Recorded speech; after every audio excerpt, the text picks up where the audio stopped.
歼20从首飞成功到现在也有了12年的时间了，而这12年，歼20也见证了我国空军的一路发展。到现在，我国空军战机已经实现了从数量和质量上的齐头并进。来看详细情况。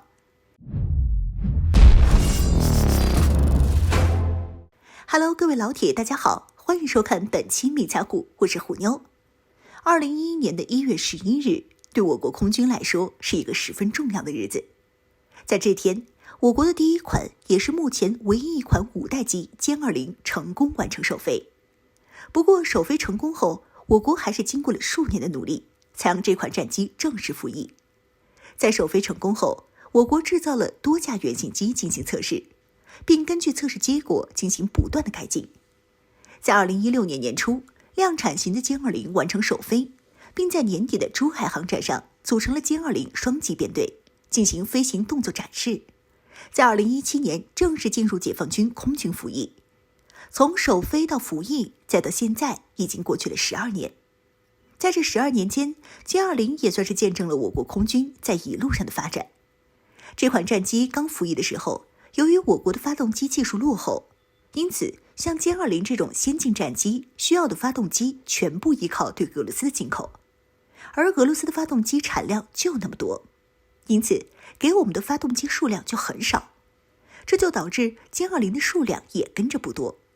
并且我国在设计歼20的时候，设计指标是使用我国的国产发动机，而俄罗斯的发动机虽然能够搭载在歼20身上，但是却不能完全发挥出歼20的性能。不过在歼20正式服役后，这种情况逐渐得到了改变。在歼20服役的同一年，出现了一架全新生产的歼20，采用的是国产发动机，但是没有公布型号。当时很多人认为这款发动机就是低可探测性的涡扇10发动机。而在2021年，我国正式官宣歼20已经解决了心脏病问题，换装上了中国型，也就是涡扇10，并且已经实现了批量换装。而这也意味着歼20成为了全球唯一一款正在量产的可进行超音速巡航的5代机。要说起这超音速巡航5代机，就不得不提到美国的 F2 了。其实美国的 F2 也是能超音速巡航的，但是这款战机却已经停产，所以才让歼20夺得了这个全球唯一的宝座。而且这个停产的时间还十分巧妙，我国的歼20首飞成功的同年， F2 就关闭了生产线停产。对于关闭生产线的原因也很复杂，由于 F2 这款战机是一款空中优势战机，在设计的时候是专门为了对抗苏联，所以没有太多的考虑成本，导致这款战机诞生后太过于先进，造成成本太高，美军无法再采购更多的 F2 了，并且美军更便宜的 F35项目也取得了一定进展。再加上美军当时处于全球绝对的领先地位，认为在未来几十年的时间内都没有国家能追上 F2 的技术，所以就停止了对 F2 的采购，生产线也就这么被关闭了。结果好巧不巧的，我国歼20在这一年首飞成功，让美国人深感意外。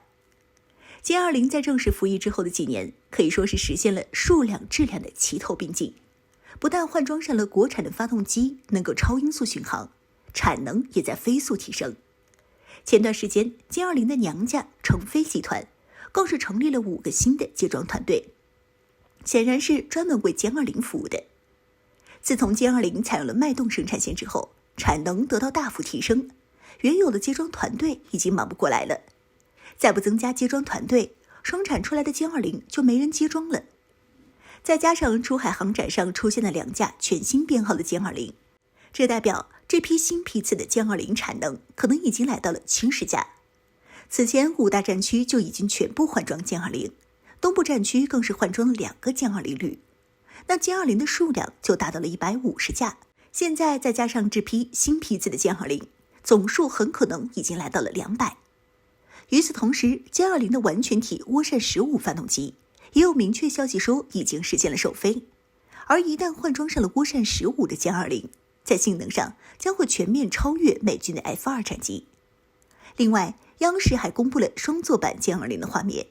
和现有单座的歼20不同，双座版的歼20后方座舱的驾驶员可以不用操控战机，但是需要负责操控和歼20协同作战的无人僚机。在央视的画面中，就是一架歼20操控3架攻击11进行协同作战，火力得到分倍提升的同时，还弥补了对地打击能力不足的缺点。不过也不能高兴得太早，虽然歼20在数量上已经超越了 F-2，但是美军的 F-35和 F-2加起来可是近1000架了，更别提4代机等其他先进战机了。我国空军虽然发展迅速，但是和美国还有着一定的差距，不能够骄傲自满。未来对于我国空军来说，还有着很长一段路要走。